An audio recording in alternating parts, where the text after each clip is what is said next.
Hello, it's Laurel from Laurel's Logic, and I am here on Align and Thrive, and I'm very happy to have you back. So thank you for coming. Today we're going to talk about the journey of podcasting, and also we're going to talk about establishing peace of mind, because that's the second, probably the most critical component. Just a reminder, there's three components: living a high quality of life from a health perspective, and peace of mind, which is all about security and self-confidence, balance and trust, and connection with other peoples.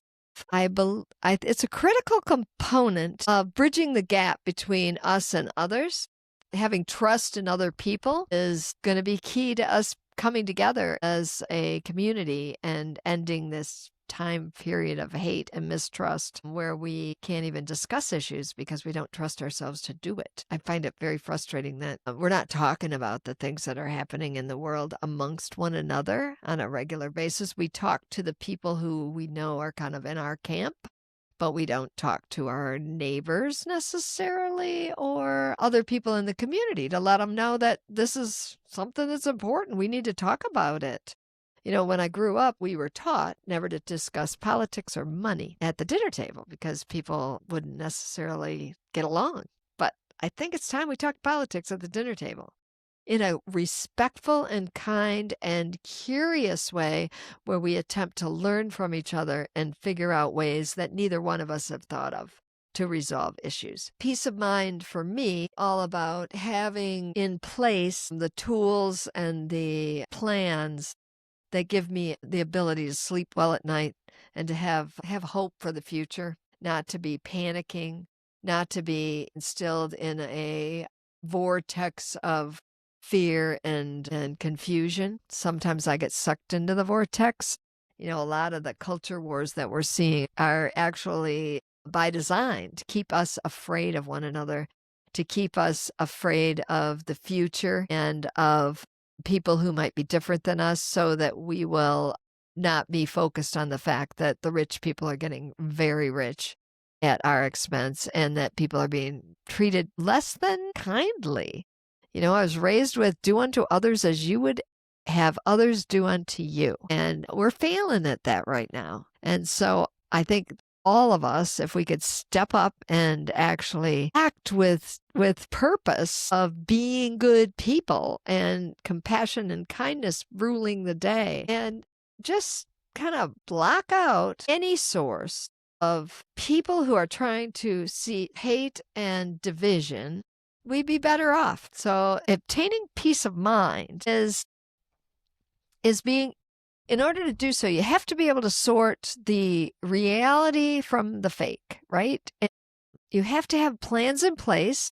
So if the worst does happen, you know you're going to be okay, or you at least know what steps need to be taken next to give yourself and your loved ones a good chance at surviving. Financial security is a huge part of this. I right now am not as balanced financially as I need to be in order to feel confident and good about the future. And so that's something I have to work on.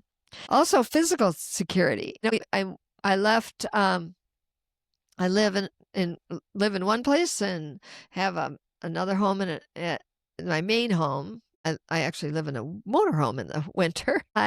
My main home, I have cameras. I have somebody who watches it.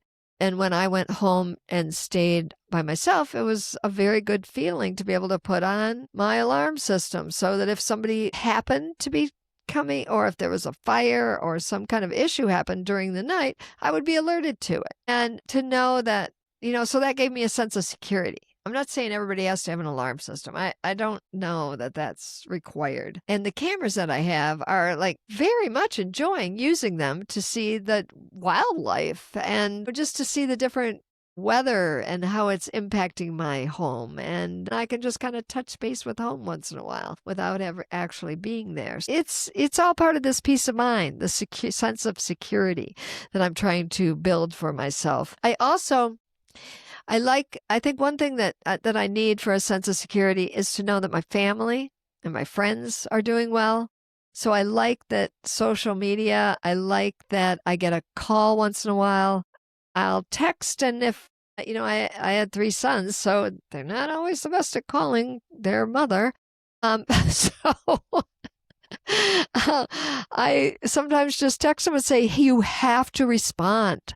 You can't not respond, or I panic." And so, that's all part of that sense of security, that peace of mind, that confidence that everything is fine. I also need self confidence. So, hopefully, doing this project, re engaging my mind in a technical project, a social project, will help me to increase my self confidence in my capabilities and connect me back to the world. So that's a big thing for me. I also have to lead a balanced life. I have been a person who has often allowed myself to get out of balance. Surprise! I live everything to the max. And sometimes I just have to take a step back and go, nope, no, no, no, no. I need to just lighten up on some of these things. Right now, I'm really up in the physical fitness type of activities. I'm playing tennis, I'm playing bocce, I'm pickleball, I'm swimming, I'm golfing. And, all of these things take a toll, and you have in time, in energy, in strength. But I'm loving it because I have the opportunity to do things like that here. But I think that in order to focus a bit on some of these other healthy traits, I need to maybe cut back on some of those sports so that I can now maybe spend more time with family and friends and socializing and catching up with people across all aspects of my life. So, that's just an example of balance. I think I'm doing better at it than I used to, but that's because I don't have a 60-hour week job with it was I was kind of over the top there for a while. I was working at a very exciting job, multiple exciting jobs at different points, and raising 3 amazingly engaging, interesting young men. And I'm married. I'm still married. 50 years, almost 50 years, not quite. I guess I don't get credit until November. But I had to put some time into that. I had wonderful neighbors and friends, friend group from my life.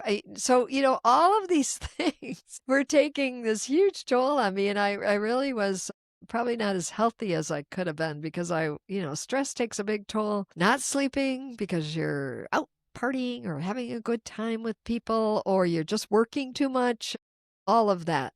Okay, next. The next thing is trust, which we talked a little bit, that we got to trust one another. We've got to be respectful and listen.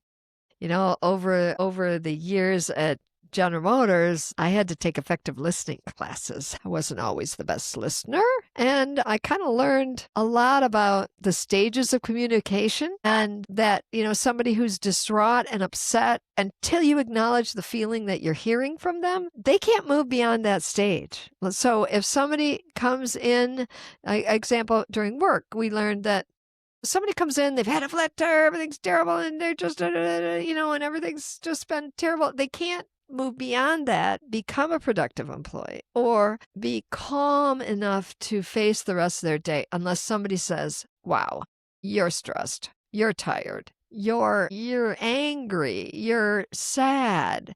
Just reflect back to people what the emotion that they're feeling at the time. And it does wonders for both of you, because for me, when I reflected to somebody what I was hearing and when I paid attention, so I knew what it was that was where they were in the emotional, whatever you want to call it, that I paid closer attention, and I actually thought, oh my, you're sad. And then I could have a conversation with them and be a lot more compassionate than if I just was like, my God, what is with her? Like that kind of thing. So effective listening and learning the stages of communication is so important. And a lot of that type of activity of classes we learned because of diversity and inclusion.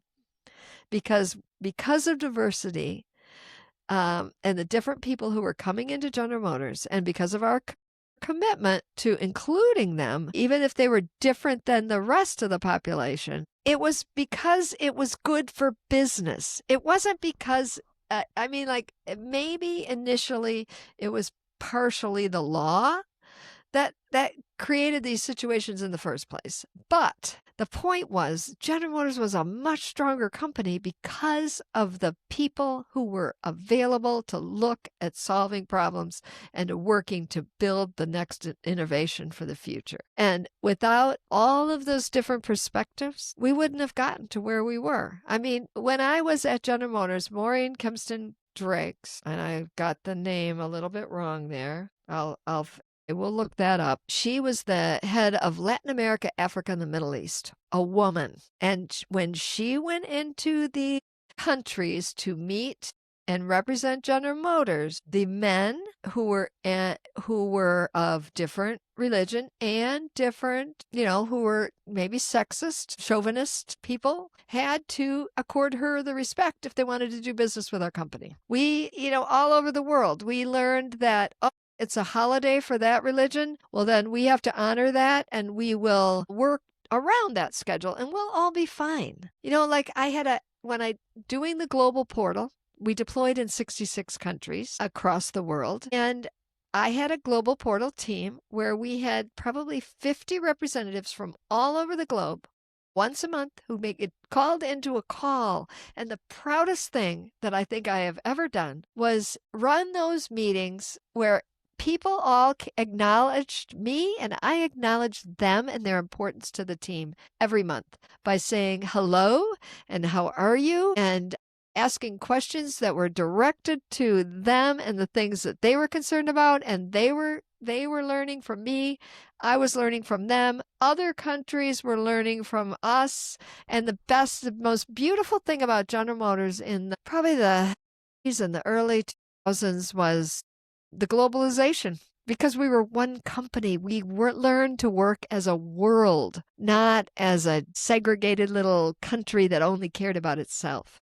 We learned that, we all can win together because we're all part of the human race. And it was beautiful. So that's connection with other people, trusting other people, knowing in your heart that other people are good people. And they have very much the same concerns and compassions for their children and their parents and their religion and their homes that we do. We all get hungry. We all get cold or hot. We all feel pain. We can all be at peace. We just need to be kind and compassionate and think before we react. So anyway, that's all about peace of mind for me. It's security, confidence, balance, trust, and connection. All of those things line up so that I can sleep at night. And I hope that helps you to kind of look. I think that one of the things you could do is look at, say, what brings me peace of mind? What do I need to feel secure? What do I need to have confidence in myself? Who do I need to connect with? And how do I connect best with people? What is it that I could do to better balance my world? And maybe it is balanced. Or maybe, who knows, maybe you're watching too much TV. I don't know. Maybe you take too many walks or read too many books. I doubt that that's possible. Anyway, peace of mind, very important. Take care.